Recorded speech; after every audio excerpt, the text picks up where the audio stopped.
On va parler des sacrifices, des korbanot. C'est un peu bizarre cette histoire. T'as des animaux, des sacrifices sur le... Ouais. Excusez-moi du retard. Ça va. T'es pas en retard aujourd'hui parce que on a Comment ça avance? commencé à... Voilà. Alors juste faites bien attention de garder bien propre. Voilà. Hein? Elle est bien nettoyée. Ouais. Alors, les sacrifices, ça nous semble vraiment quelque chose d'étrange. D'abord, c'est étrange parce que personne ne fait des sacrifices aujourd'hui dans le monde. Alors, c'est quelque chose qui a disparu des sociétés. Alors, c'est difficile à comprendre, même à vouloir. Alors, on prie tous les jours pour la construction de Beth Amikdash, c'est plus capable de nous rapporter les korbanot. Alors, à combien est-ce qu'on arrive à s'identifier à cette prière? C'est pas évident. Alors, on va essayer d'étudier avec nos sources et quelle est cette signification des sacrifices. On va apporter d'abord un verset de Jérémie qui dit que Dieu ne veut pas les sacrifices. Alors c'est très bizarre parce que dans la Torah c'est marqué les sacrifices beaucoup. Ensuite on va voir un texte de Maïmonide, de Rambam, dans Moreh Nevochim, qui explique d'une manière intéressante les sacrifices, mais selon cette explication a priori ça ne devrait pas revenir. Explication du Rambam qui n'est pas d'accord avec le Rambam. Et puis on va encore donner quelques éclaircissements supplémentaires. Alors on va commencer par le verset de Jérémie. Ko amar Hashem tzavakot Elokei Yisrael, olotechem safu al zifrechem beichlu basar. Vois combien de sacrifices vous faites, manger la viande des sacrifices. Que lo dibartet avotechem, velot tzivitim b'yom yotzi otam me'eretz Mitzrayim al divrei olah v'zava. Est-ce que vous êtes sortis d'Égypte? Je n'ai pas demandé d'apporter des sacrifices. C'est quoi ça, ces sacrifices que vous apportez? Je n'ai jamais demandé une chose pareille. Ce que je vous ai demandé, c'est Shemo B'Koli, c'est d'écouter ma voix. Ça va être le manitam lachem, d'aller dans le chemin d'Hachem. Vous n'avez jamais demandé des sacrifices? Non, Jérémie, tu es un prophète. Tu connais la Torah. Tu sais bien que les enfants d'Israël, pour sortir d'Égypte, ils ont dû faire quelques sacrifices. Les commandements de Pessah, l'agneau pascal. Tu sais quand même que Sefer Vayikra, eh bien, c'est plein de lois du sacrifice. Alors, pourquoi tu dis j'ai jamais demandé de faire des sacrifices? C'est bizarre, non? Très bizarre. On va essayer d'expliquer à la suite. Et d'abord, on va essayer de voir ce que le Rambam explique sur les sacrifices. Alors, il dit quelque chose, regardez. Okay. Il dit, vous savez pourquoi les sacrifices? Il dit parce que les autres font des sacrifices à des idoles. Alors, on ne peut pas dire aux gens, ne faites pas, vous n'allez pas écouter. Alors, on a changé l'adresse. Regardez ce qu'il dit le Rambam. D'accord? Alors, וכאשר שלח השם משה רבינו עליו השלום לתתנו ממלכת כהנים וגוי קדוש בידתו יתברך כמו שכתוב אתה הורית לדעת וכולי והיית היום השבות על לבביך לתת עבודתו כמו שכתוב לעובדו בכל לבבכם. Vous savez qu'Akadosh Baruch Hu il a envoyé Moshe Rabbeinu, son souvenir soit béni, bien pour que nous soyons un peuple saint, un peuple élevé, un peuple qui sert à Akadosh Baruch Hu. ואמר ועבדתם את השם אלוקיכם, ואמר אותו תעבודו, il a dit il faut servir Dieu. Alors à l'époque, היה המנהג המפורסם בעולם כולו. C'était à l'époque l'habitude dans le monde entier. שהיו אז רגילים בו, והעבודה הכוללת אשר גדלו עליה, להקים מיני בעלי חיים בהיכלות האם, אשר היו מעמידים בהם הצלמים ולהשתחוות להם ולקטר לפניהם. L'habitude était d'apporter des sacrifices dans leurs espèces de temple. Voilà, c'est le mot que je cherchais. Et voilà. ועבדים הפרושים היו עוז אנשים נתונים לעבודת היכלות, et les hommes spéciaux, c'était ceux qui étaient chargés de faire ces sacrifices-là. אז לא גזרה חוכמתו ותרבולתו המבוארת בכל בריאותיו שהצווינו להניח מיני עבודות ההם כולם ולבטלם. Dieu, dans sa grande sagesse, ne nous a pas demandé d'abandonner ces pratiques-là. כי אז היה מה שלא יעלה בלב לקבלו. Personne n'aurait accepté une chose pareille. כפי טבע האדם שהוא נוטה תמיד למורגל. La nature de l'homme, c'est d'aller d'après ce qu'on est habitué. והיה דומה אז כאילו יבוא נביא בזמננו שזה שיקרא לעבודת השם ויאמר השם ציווה אתכם שלא תפעלו עליו ואל תעצרו בו. Quelqu'un vient d'un rave, vient nous dire il ne faut pas prier, il ne faut pas jeûner, il faut simplement penser, réfléchir dans la tête. Ben, on va l'accepter ce monsieur, on va l'envoyer de tout. Quand ולא תבקשו תשועתו ביום צרה, de ne pas demander son salut au moment du malheur. Que votre service à Dieu soit sans acte. Pour cela, Ishir Hashem mine avodot haem, ve'etikom yotam lenivraim linyanim dimyonim, she'en amitot lahem lishmo yitbarach. C'est pour ça que Dieu il a fait un copier-coller. Non? Alors, les gens ne sont pas capables de ne pas faire de sacrifice, ça fait partie de ce qu'on est habitué. Et par conséquent, il faut changer maintenant. Au lieu de faire ces sacrifices aux idoles, à des bêtises, tu fais ça à Hachem, et comme ça les gens se rapprochent de Dieu, de sa volonté, de ses mitzvot. Qu'est-ce que vous dites de cette explication? Ça te convient, Noah? Bof. Quoi? Un peu bof, parce que... Un peu bof, oui. Parce que moi, je sais pas, mais il me semble qu'il y a plein de choses comme ça, que comme c'était fait par les idolâtres, alors ça a été interdit dans la religion juive. Et donc on aurait pu complètement interdire tout ce qui est en lien avec... Oui, alors il dit Noah qui pose une excellente question. Il y a bien de choses que les idolâtres faisaient, comme les péotes, etc. Ils coupaient les péotes, ils se faisaient un machin comme ça. Eh bien, on a interdit. Donc on aurait pu interdire ça aussi. Très bonne question. Abraham, ta question à toi. Je veux dire, la Torah, c'est une entité, on ne va pas adapter les coutumes des autres à la Torah. La Torah, c'est une vérité absolue. Elle ne va pas se faire selon ce que les gens y font. Très excellente question, Abraham. Qu'est-ce qu'il dit, David? Il faut quelque chose, on a pris exemple sur d'autres civilisations qui eux faisaient des cornades à des idoles, oui. On a pris exemple sur eux pour nous faire la même chose à Dieu. Oui, c'est vraiment bizarre. Il faut la copier les idolâtres. Vraiment. Et qu'est-ce qu'il dit, Raphaël? La Torah a été créée avant la création du monde. C'est écrit dans la Torah avant. Ah là, il nous dit, Raphaël, la Torah a été créée avant la création du monde. Qu'est-ce que tu dis, toi? Comme Raphaël. Et aussi, donc c'est une vérité absolue, la Torah. C'est pas quelque chose qu'on fait pour adapter. C'est mentionné avant les commandants. C'est mentionné au début de la Torah, donc c'est quand oui, ça c'est vrai. Au début de la Torah déjà. Adam Arishon a fait un sacrifice, Noah a fait des sacrifices, Abraham a fait des sacrifices. Non? Alors c'est des grandes questions, et toutes ces questions, Ramban pose sur le Rambam. Il n'aime pas ce commentaire. Oui. Et aussi, on dit que tout ce qui est écrit dans la Torah, c'est pour toutes les générations, et tout ce qui est écrit dans les Nevi'im, c'est spécialement pour leur... Oui, alors donc la Torah, c'est pour toutes les générations. Alors comment est-ce qu'on fait une chose pareille? Vous avez plein de questions. Alors maintenant, on va sauter sur le Ramban, et puis ensuite, on va voir que Ramban essaie de répondre, et puis on va essayer d'expliquer le Ramban. Parce que le Rambam, c'est un tout grand. C'est un immense, c'est une montagne, c'est un... Voilà. Alors, il dit quelque chose qui nous est très étonnant, c'est vrai.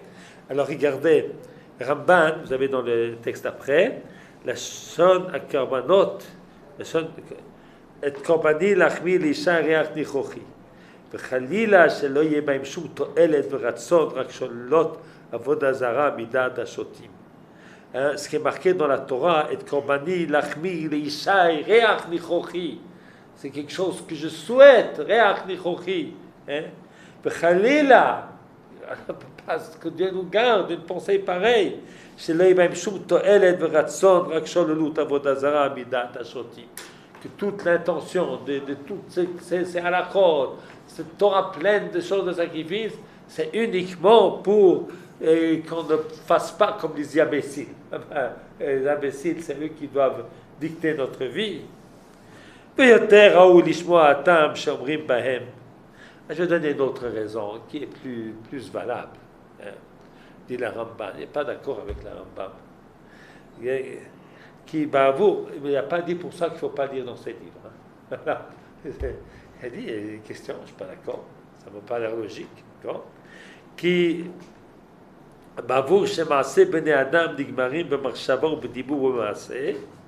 parce que les actes de l'homme, eh bien, il y a trois parties dans l'homme. Il y a la pensée, il y a la parole, il y a les actes. Alors, il nous a donné à Kodesh Baruch Hu que lorsque quelqu'un fait une faute, il va à Hachem qui cacher Yerta, il y a vu Korban, qu'il apporte un sacrifice. Pourquoi? C'est la page 1 et le dernier paragraphe. Yismoch al yadav alav keneged hamaaseh. Il met ses mains sur le sacrifice par rapport aux actions qu'il a faites. Vitvade befiv, et puis il fait vidouille, il se confesse avec sa bouche. Keneged hadibur. Visrov ba'esh hakerev haklayot shem klei hamachshava va'ata'ava. Il y a des parties que l'on brûle sur le misbéach qui sont les parties du corps de la bête qui deviennent les pensées et puis les instincts, les bas instincts. V'chiam keneged yadav raglav shel adam osim kol melachto. V'kraim aussi les jambes, parce que les hommes font des choses avec les jambes, avec les pieds. V'izrok adam ala mizbeach keneged namo benafsho. Il va verser le sang sur le misbéach en échange de son propre sang. On dit voilà, j'ai fauté. On aurait ce qui arrive là, c'est ce qui devrait m'arriver. Qui décherchov adam basoto kol ele qui chata l'Elohim begufo benafsho, qui réfléchissent, j'ai fauté avec mon corps, avec ma vie. Vraou lo sheyishpor damo v'yisariv gufo. On aurait dû verser mon sang, brûler mon corps. Nous les chelek chesed aboré chez la carte menu toura. Tu as pris l'animal en échange.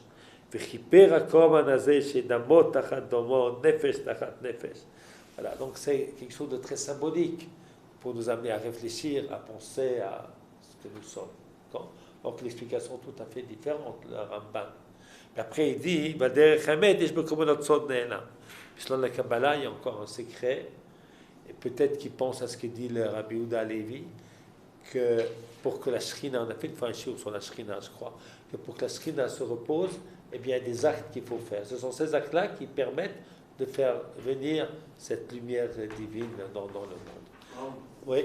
Vous pouvez expliquer le deuxième paragraphe, je n'ai pas compris, V'yoter ha'ou yishmoa. V'yoter ha'ou yishmoa atam shomrim bahem. Donc, plutôt que l'explication du Rambam, j'en ai une autre. Hein? Peut-être pas vraiment la mienne, mais c'est quelque chose déjà, c'est déjà mieux. On n'est pas obligé de tout comprendre. Il y a des lois, Hachem qui donne ses lois. C'est des chukim. Les korbanot, c'est des chukim. Mais si on veut donner des explications, eh bien, je peux donner une explication. Cette explication, elle est qu'il y a quelque chose de très symbolique de ce que quelqu'un apporte un sacrifice. Non? Parce que c'est quelque chose, vous savez, la shrita, prendre le sang, le gicler, tout ça. Ça te fait mal. C'est sale. C'est sale, hein, ça a l'air très sale. C'est gore. Voilà, et puis ça, donc, ça te fait réfléchir. Hein, et puis toi, tu dois mettre ta main, l'animal, pour dire voilà, ce qui arrive à l'animal, c'est ce qui aurait dû m'arriver à moi. Hein, tu vois? D'accord? On va gicler le sang, on aurait dû gicler le mien. En échange, en France, celui-là, mais maintenant, il faut que je change mon comportement. D'accord? Voilà. Là, vous commencez à comprendre aussi les paroles de Jérémie, que si tu fais le sacrifice, un acte sans âme, hein, ça n'a pas de valeur. Si on croit que le sacrifice, c'est uniquement une espèce d'acte magique, c'est pas ça. Hein, c'est vraiment quelque chose qui doit t'amener à une réflexion, à une tchouva, etc. Alors, voilà. Maintenant, il faut quand même qu'on comprenne le Rambam. Vous avez posé plein de questions sur Maïmonide, tout grand Maïmonide. Comment comprendre qu'il a dit une chose pareille, que toute la notion de sacrifice, c'est parce que À l'époque, on faisait des sacrifices aux idoles. Dieu dit, voilà, ben, au lieu qu'ils fassent aux idoles, ben faites à moi. Et comme ça, vous allez vous approcher, près des Kohanim, vous allez peut-être faire tchouva, etc. C'est quand même bizarre. Alors, le Rambam lui-même, il pose la question. Alors, on va reprendre. Il savait qu'on allait lui poser la question. Alors, il a dit comme ça. Ok. Hein? Ok. Ok. Ani yodea, je sais. Chez Nafshecha tivrach mise inyan, que tu vas vouloir t'enfuir de cette explication-là. Avant de vraiment t'approfondir, tu vas te dire, c'est quoi cette explication? Et ça vaut quoi? Combien de questions? Chacun d'ici a une question sur le Rambam. Ça te semblera très bizarre. ותשאלני בלבך ותאמר לי, איך יבואו מצוות ופעולות עצומות מבוארות מאוד, והוא שם להם זמנים, והם כולם בלתי מכוונים לעצמם בלי דבר אחר. Comment est-ce qu'on peut accepter qu'il y ait des mitzvot tellement importantes, avec tellement de détails, qui n'ont pas de valeur en elles-mêmes? Écoute, leur valeur, c'est pour empêcher quelque chose. C'est un peu des questions que vous avez posées. Le Rambam se pose lui-même la question.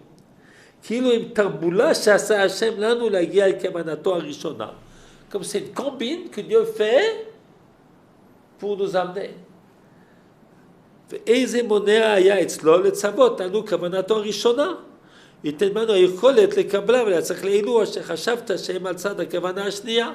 Pourquoi ne pas demander de faire les choses, ce qu'il veut qu'il se passe? Faire des combines. Dieu fait des combines. C'est quand même étonnant. Non? Non? Shma tshuvati. Écoute ma réponse. C'est comme ça dans la Torah. Il donne un exemple. Lorsque nous sommes sortis d'Égypte, Dieu a dit, je ne vais pas les amener en Israël directement. Je vais faire un détour. Parce que si je l'amène directement en Israël, ils vont faire la guerre et ils vont vouloir retourner en Égypte. Donc on fait un détour. Donc ça veut dire que Dieu, la Torah, elle prend en considération la situation des hommes. Donc quelque part, nous dit le Rambam, tu n'as rien compris à la Torah. Toi, tu crois que la Torah, c'est une espèce de vérité absolue qui se trouve au ciel, qui n'est pas liée avec ce que nous, les hommes, sommes. Non, non, non.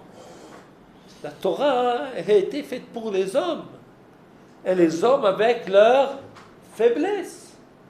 Et donc, essayer de les amener à s'élever. Oui? Je ne sais pas si c'est un rapport, mais la semaine dernière, on a vu avec vous, je crois, ouais, c'était avec vous, avec quand on peut adoucir la Khumra, de quoi? On avait vu Khumra et Khumra. Ah oui, tout à fait. Ça veut dire que ça rejoint un peu. Ça rejoint, c'est vrai. On avait vu que la Kula, c'est pourquoi il existe la possibilité de Kula, parce qu'on prend en considération les hommes où ils sont. Non? Tout à fait. Tout à fait. Alors, la Torah, elle a été donnée pour les hommes. Non? Elle n'a pas été donnée pour les anges. D'ailleurs, il y a un midrash magnifique, donc le Sachet Shabbat, que lorsque Moshe Rabbeinu est venu prendre la Torah, les anges ont dit non, non, non, non, si belle chose, eh bien, tu vas les donner aux hommes, qu'est-ce qu'ils vont en faire? Ils vont la profaner, ils vont faire. Hein? Alors, Dieu dit à Moshe Rabbeinu, ben, réponds. Hein? C'est que vous dites, tiens, mon trône, donne-leur une réponse. Alors, Moshe Rabbeinu leur dit, c'est quoi marqué dans la Torah? Marqué, il ne faut pas assassiner. Vous avez envie de tuer des gens, vous? C'est marqué l'otinaf, ne fais pas d'adultère. Ça vous est venu à l'idée déjà d'aller avec la femme de votre prochain? Non? Et ainsi de suite. Ben, tu vois, la Torah, elle n'est pas pour vous les anges, elle est pour les hommes qui ont des yetzarim. Hein? Voilà. Alors, c'est vrai. Donc, la Torah, elle est pour nous. Maintenant, ça répond en partie, mais ça ne répond pas complètement. Et pour ça, il faut rajouter quelque chose. D'accord. Alors, je vous ai à la page 2, je vous ai rapporté ce que j'écris dans mon livre Al-Shulchan Shabbat. Vous savez, c'est à la table de Shabbat. Alors, vous savez, j'ai 2 livres sur les parshot à Shavua. Enfin, j'ai 3. J'ai les commentaires de Rashi. Et puis, j'ai la Kolosh el Pasuk, la voix du verset, je ne sais plus comment ça s'appelle, le verset de la semaine. Et puis, j'ai un autre qui s'appelle la table de Shabbat. Alors, la table de Shabbat, en fait, c'est plus profond que le livre, le verset de la semaine. La semaine, c'est des petits textes avec une petite idée. Et puis, dans ce livre, la table de Shabbat, traiter de questions fondamentales. Et entre autres, c'est dans la Parashat Acharimot, la question de comment comprendre le Rambam. Alors, d'abord, je dis que ce que dit le Rambam, c'est marqué dans la Torah. Il n'a rien inventé, le Rambam. Dans la Parashat Acharimot, c'est marqué comme ça. Ish, mi Beit Israël, chez Yishrat Shor Kesef Oez B'Machane, qui va donc sacrifier un animal dans le campement, chez Yishrot Mechus la Machane, ou en dehors du campement, Vel Petach Oel Moed Lo Hivio Lakif Korban Hashem, Lifnei Mishkan Hashem, et puis il ne l'apporte pas en sacrifice chez Hashem, il en fait un sacrifice chez lui, ailleurs. Dam Yechashev Aou, Dam Shafar, on va considérer que c'est un assassin, V'nichat Aish Mikerev Amo. Pourquoi? Le man Hashayavu Bnei Israël les Zifrem Hashezovrim al Pnei Asadeh, pour que les enfants d'Israël fassent les sacrifices qu'ils ont l'habitude de faire n'importe où, Ve'vium la Hashem, et qu'ils les amènent à Dieu, El Peta El Moed El Kohen. Vezafku Zifrei Shlamim la Hashem Otam, et feront des korbanot à Hashem, Vechoulé. Je saute, et puis ensuite,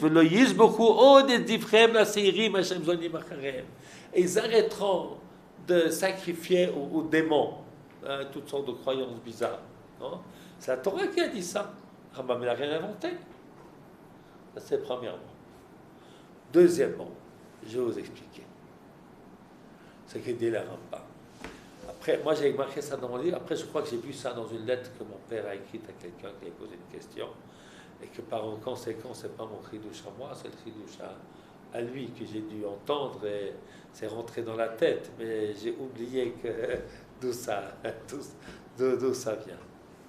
C'est qu'en vérité, la Rambam, il nous explique que c'est pour empêcher les hommes de faire Avodah Zara. Parce que les Yetzer d'Avodah Zara, c'est un Yetzer qui existe tout le temps. Ce n'est pas quelque chose qui disparaît. Ça change de forme. Bon. L'être humain, il a un besoin de se rattacher à quelque chose de très fort qui va pouvoir lui ôter un petit peu sa responsabilité, ça va le rassurer. Non? Alors il y a des gens avec beaucoup de charisme, et bien que les gens finalement ils perdent leur tête. Non? Vous avez vu par exemple Hitler, tous les gens étaient devenus Hitler, ouais, comme c'était un bon Dieu. Non? C'était les gens, il y avait une grande crise économique là-bas. Alors ces promesses à lui, d'accord? On peut dire des plus grandes bêtises, des plus grandes âneries, d'accord? Vous avez parfois des rabbins. Il y a des rabbins comme ça, qui sont des brigands, qui sont des méchants, non? Mais, ils arrivent à tirer des gens parce que l'homme, il a besoin. Il est dans la souffrance. Il est malade. Là, il va voir un rave, à Yerushalayim, il va lui dire moi, j'ai une potion, 10 000 shekels, là, et puis je fais une bracha, et puis tu vas guérir. Non? Puis l'homme qui est malade, il veut guérir.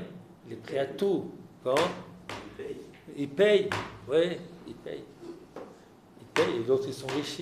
Et ils rigolent. Alors, puis en prière, voilà. Les yeux au ciel, machin, voilà, on a fait du cinéma. Non? Donc ça répond à un besoin de l'homme. Pourquoi? Parce que nous les hommes, nous ne sommes pas esprits. Nous avons une âme. Nous avons un corps. Et par conséquent, nous avons besoin d'exprimer avec notre corps, nos sentiments. Autrement, on ne peut pas. Et c'est pour ça qu'on a besoin de la prière. On a besoin de l'oula, on a besoin des tefilines, on a besoin des sacrifices. Parce que l'être humain, c'est pas seulement à l'époque, c'est aujourd'hui aussi. On a besoin d'exprimer, on ne peut pas exprimer uniquement par la pensée. Hein? On ne peut pas exprimer par la pensée. Alors, donc, voilà. Maintenant, donc ça, ça c'est un point très important pour comprendre la notion du sacrifice selon le Rambam. Qu'est-ce que le Rambam a dit? Il a décrit la situation de l'époque, mais cette situation de l'époque, c'est quelque chose qui perdure, qui change de forme. Hein? Il change de forme. Il y avait un rabbin à Tzfat, là-bas, mon fils a étudié dans sa yeshiva, mais il a fait des choses avec les femmes des Chaverim du Kollel. Non? Alors, et puis, moi, je me rappelle, mon fils, lorsqu'il était à la yeshiva, avant que ces malveillances sans machin, il m'a dit, Rav Ezra. Il m'a écrit une fois un SMS. Ani ohev et Rav Ezra. J'ai compris qu'il est en danger. Parce que d'aimer quelqu'un, tu aimes ton père, non? Tu aimes ta femme, pas le même amour. Non? C'est une seule amour. Tu respectes ton Rav. Non? C'est pas l'amour. L'amour, c'est pas normal. C'est pas normal. Non? Donc les gens là-bas, eh ben, parce que pour faire quelque chose, il faut être deux. Donc c'est que les femmes, elles ont été d'accord. Non? C'est comme c'était hypnotisé. Hein? C'est pas ce besoin, parce que les gens, ils vont poser des conseils. Non? Alors, si tu donnes un conseil, tu peux rendre la personne dépendante de toi. Voilà. Tu me racontes comment ça va être, si ça a amélioré, si ça a changé. Non? Je te donne un conseil, fais comme ci, fais comme ça. Et puis tu peux donner, quand c'est quelqu'un, tu lui donnes, tu l'aides à ce qu'il prenne ses responsabilités. Pas que tu décides à sa place. Non? C'est pas, moi j'ai des gens comme ça qui viennent me poser des questions, parfois pour, je sais pas, pour ne pas avoir d'enfants, un éther, etc. Alors je dis, moi je ne distribue pas des éthers ni des souris. C'est quoi des éthers? Des autorisations. Non? Le Rav Mordechai Eliyahu dit que lorsqu'on vient poser une question à un Rav pour Miniaterayon, comment on dit en français Miniaterayon? Une contraception. Oui. La contraception, tu peux donner un éther pour 6 mois. Après 6 mois, il faut que tu reviennes. Au début, je faisais comme ça. Après, je me suis dit, mais je suis complètement... je suis marteau. Non? Moi, ils n'ont pas besoin de me raconter leur vie. Hein? La femme, c'est comme ci, c'est comme ça, elle souffre, machin. Et j'ai besoin de savoir ça. Hein? J'ai besoin de savoir. Hein? Alors, il y a peut-être un yetzer. Attends, on domine un petit peu, les gens dépendent de toi. Alors, je fais autrement. J'avais m'écrit un petit texte. Hein? J'ai dit, voilà, le principe des enfants, c'est le mitzvah de la Torah. Ah, c'est le mitzvah de la Torah. Maintenant, comme toutes les mitzvot, si on ne peut pas, on est Rahman de Patra. Maintenant, est-ce que vous êtes en cas de force majeure? Moi, je ne peux pas savoir. C'est vous qui savez. Voilà. Je connais votre vie, je ne connais pas votre vie. Hein? Après les deux, c'est une mitzvah, mais Drabanan n'a pas encore des enfants. Dans le Shulchan Aruch, c'est marqué selon les possibilités. Ben, vous voyez, si c'est possible pour vous, ben, vous voyez, vous faites. Si vous n'est pas possible, vous ne faites pas. Voilà. Non? Et je dois revenir, vous poser la question. Ah ben, non, vous savez maintenant. Vous êtes indépendant. Là, vous avez donné les principes. Ça Oui. rassure d'avoir des personnes qui sont des questions de raconter, de... Oui, alors, je ne suis pas méchant de ce que je vois. C'est quelqu'un. Voilà le principe. D'accord? Je ne suis pas méchant. Si je sens que la personne a besoin de parler, je l'écoute. Bien sûr. Ça fait partie. Voilà. Mais je ne suis pas psychologue. Voilà. Voilà. Et je ne vais pas faire 10 fois. Bon? Voilà. Faire attention. Bon? Et puis je pense que c'est pas bien. Il faut faire un téléphone, après tu commences. Un échange, c'est pas sain. Non? C'est pas sain. Non? Vous savez, dans toute relation humaine, il peut toujours se mélanger quelque chose de pas sain. Non. Alors, ça, mais ce besoin qui existe d'être rassuré et puis d'être dépendant, dépend de quelqu'un qui te dit ce qu'il faut faire. Quoi? C'est l'être humain. Ouais. L'être humain est comme ça. L'être humain est comme ça. Alors nous, il faut qu'on soit dépendant d'Hachem Yitbarach. pas d'une idole, pas d'une personne. Rak Hachem Yitbarach, Rak Hachem. Voilà. Ça, c'est donc très, très, très important. Et c'est pour ça, voilà. Maintenant, je veux rajouter encore un petit peu de choses. Que, vous voyez, Deux minutes, juste, comme vous parlez de comment faire un sacrifice, à l'époque, quand vous faites sacrifice, c'est pour nourrir leur âme, non? oui. Alors, justement, on va expliquer encore quelque chose de très important. Je vais expliquer pourquoi, pour nous, aujourd'hui, les sacrifices sont très étranges. Pour deux raisons. La première raison, c'est parce que les goïms n'en font pas aujourd'hui. Non? Et que les Juifs, on est un peuple, peut-être saint, séparé, mais il y a une osmose entre nous et les nations. Il n'y a pas, c'est pas qu'on vit sur Mars, non? Il y a une osmose. La place des femmes dans la communauté, c'est aussi influencé par ce qui se passe à l'extérieur, non? Ah bah oui, Ouais? c'est vrai. C'est vrai, non? Le nationalisme juif de rentrer en Israël est aussi lié au moment où les nationalistes se sont réveillés dans le monde entier, non? Il n'y a c'est pas qu'il y a une... voilà. Aujourd'hui, personne ne fait des sacrifices, nous sommes très étranges. Mais une deuxième raison, plus profonde encore, c'est que pour nous, malgré tout ce que je peux dire, et ce que je crois, même pour moi-même, d'accord? Alors, donc moi, j'ai été éduqué aussi comme cela, qu'il y a une unité dans tout, qu'on sert Hachem lorsqu'on prie, et qu'on sert Hachem lorsqu'on mange, et qu'on sert Hachem lorsqu'on étudie la Torah, et qu'on sert Hachem lorsqu'on travaille. D'accord? Mais malgré ces belles paroles, hein, c'est pas comme ça qu'on vit les choses. D'accord? Nous vivons dans un monde où la spiritualité et la matérialité sont séparées. Ça vient des Grecs, non? qui ont fait cette dichotomie, parce qu'avant, tout était mélangé. Non? Lorsque tout était mélangé, alors la science ne pouvait pas avancer. Parce que tu pensais que c'est Dieu qui va, les dieux ou les divinités, ou je ne sais pas, qui vont faire. Alors il fallait séparer les choses pour que l'homme puisse prendre ses responsabilités et agir. Mais cette séparation, elle a été très, très, très... Elle a fait une véritable... un véritable schisme. Non? Alors, pour nous, de dire, je fais du football et puis je sers Hachem en faisant du football, ça vous semble un petit peu bizarre, non? Alors, même si on va le dire 3 fois, qu'on va dire grâce au fait que tu fais du football, d'ailleurs, c'est bien pour ton corps, et lorsque toi tu es bien dans ton corps, tu seras bien dans ton âme, donc c'est très bien.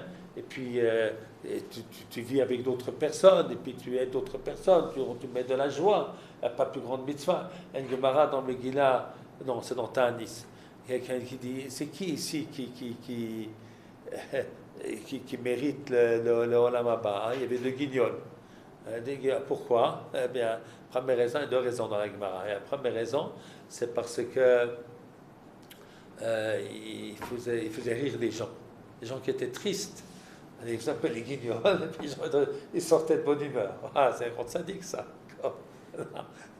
Tu sors le rabbin, il parle, tu sors du discours tout triste, je vaux rien. Ah, tu viens, tu as le sourire. Alors, c'est formidable. Et voilà. Puis, deuxième chose, lorsqu'il voyait 2 personnes qui se disputaient, il faisait le shalom. Non. Alors, ça, c'est donc leur grand mérite. Non. Alors, qu'est-ce que j'étais en train d'expliquer? Mais malgré tout ce que l'on peut dire, non, on va ressentir lorsque on prie, qu'on fait Avodat Hashem, et lorsqu'on mange, qu'on fait Avodat Atzmo. Voilà, qu'on est dans le monde du Yetzer, le monde du désir, et pas dans le monde du service d'Hachem. Et par conséquent, tuer un animal et puis le servir, ça a l'air de voir dans ça une Avodat Hashem, c'est complètement dingue. Eh bien, la vérité, voilà. Mais la vérité, c'est dans la vérité, dans ce que disait Raphaël tout à l'heure, la vérité divine en haut. C'est que toute chose que l'homme fait pour lui, on doit pouvoir le sanctifier. Non? Tout ce que l'on fait, d'accord? Par exemple, tu as une maison, tu peux sanctifier ta maison. Tu mets une mezouza, vous parlez du livret Torah, vous faites un maaké, une barrière, non? Vous avez des vêtements, bien vous mettez des tzitzit, et voilà, et puis on ne prend pas du kilaïm. On a un corps, il y a une brit mila, on met des tefilines sur le corps, non? On a un chant, il y a plein de mitzvot, non? Plein de mitzvot, le chant, voilà, il y a énormément de mitzvot. Non? Alors, donc, nous, est-ce qu'on mange? On mange, d'accord? Hein? Est-ce qu'on mange de la viande? On mange de la viande. Donc, on n'a pas des bêtes pour manger de la viande. Donc, ça, tu dois pouvoir le faire, une avodat Hashem. Vous comprenez? Hein? Mais c'est très difficile pour nous de comprendre parce que nous vivons dans un monde de dichotomie totale. Et maintenant, vous allez comprendre pourquoi ce qu'on a dit au début du shiur, comment ce qui s'appelle le prophète Jérémie qui dit « je veux pas vos sacrifices ». Parce que les sacrifices qui étaient comme une espèce de... Les gens faisaient des sacrifices comme une espèce de segoula, hein, sans âme, sans faire les mitzvot, sans que ça soit quelque chose de sacré, mais que ça soit quelque chose de bestial, ça n'a aucune valeur. Ça, je ne vous ai pas demandé. Moi, ce que je vous ai demandé, c'est des sacrifices dans lesquels vous transformez ce que les hommes font pour eux-mêmes, pour Hachem, non? Pour s'élever à Hachem. Voilà. Alors, voilà ce qui me semble ressortir de notre cher Rambam. Oui. On vient de dire que le korbanim, c'était pas pour les korbanim, mais c'était pour sanctifier Akadosh Baruch Hu. Mais alors, à quoi ils servent à quoi ils servent les kohanim? Parce que les kohanim, ils servent à faire les korbanim. Korbanot, oui. Alors, c'est une très bonne question. La place des kohanim dans toute cette avoda-là. En fait, les kohanim, c'est ceux qui doivent nous amener à transformer ces choses-là en quelque chose de sacré. Parce que c'est très difficile, justement, de manger dans la sainteté, c'est très difficile. Et c'est ce que font les kohanim. Non? Et puis alors nous, on a les shlamim, on mange les shlamim. C'est un petit peu moins de gdusha, mais on peut les manger aussi. Et par conséquent, on s'approche de ce niveau-là. À dire, plus la chose, elle est matérielle, plus il est difficile de la rendre sainte. Alors tuer un animal, c'est quelque chose, des choses les plus basses, parce que tuer, c'est ôter la vie, c'est quelque chose de terrible, c'est quelque chose aussi, rien que de regarder, voir tuer un animal, c'est quelque chose qui nous repousse. Et de pouvoir transformer ça en avodat Hashem, ça ne doit être pas facile du tout. Et ça, c'est le rôle des Kohanim, de nous aider à comprendre cela. Voilà. Maintenant, ce que les Kohanim, ils ont fait ça pour des sous, alors ça a ôté toute valeur. Hein? Ôté toute valeur. Voilà. Alors voilà pour aujourd'hui. On a parlé un petit peu des sacrifices.